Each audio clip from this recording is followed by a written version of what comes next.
Moja ya swali ambalo wengi limekuwa likiumiza kichwa ni kwamba ni baada ya kuwa na changamoto ya bawasiri kwa muda mrefu, unakutana na mtu anakuambia mimi nimeshafanya operesheni ya bawasiri ila sijawahi kupata matokeo. Mimi nimetumia kila aina ya dawa, sijawahi kupata matokeo. Nimetumia dawa za kudumbukiza kwenye njia ya haja kubwa, nimetumia dawa za kupaka kwenye njia ya haja kubwa, kupuliza, lakini pia nimeweza kufanya operesheni kwenye njia ya haja kubwa, lakini bawasiri yangu haijaisha, lakini bawasiri yangu haijaweza kuondoka kabisa. Sasa hili ni swali ambalo watu wengi limekuwa wakijiuliza na wamekuwa wakiumia mara kwa mara. Kwa nini tunapitia changamoto hiyo? Sasa uweza kusikiliza kwa nini mara nyingi pamoja na kufanya hivyo vyote hujawahi kupata matokeo. Sababu ya kwanza ambayo inasababisha usiondokae changamoto hiyo ni kwa sababu hujatibu chanzo cha tatizo. Wanawaambia unapokuwa na bawasiri, basi jua zile veins kwenye njia ya haja kubwa ndo zimepasuka na kuteleza,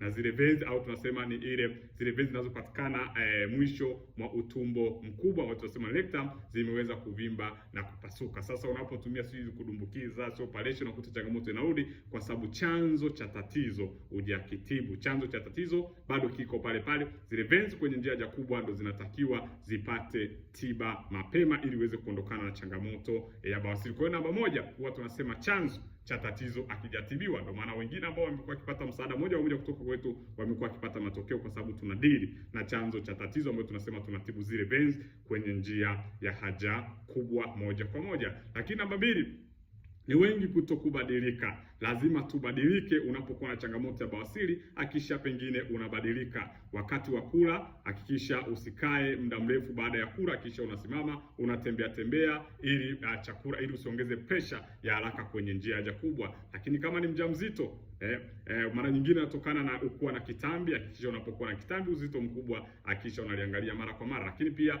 ujauzito, unapokuwa mjamzito, likewise unapokuwa unamaliza kula usikae, kisha unafanya mazoezi, unatembea tembea ili zile veins kwenye njia haja kubwa ziweze kuvimba na kupasuka moja kwa moja. Lakini pia mwisho huwa tunasema hakikisha usinue vitu ambavyo ni vizito kukuzidi.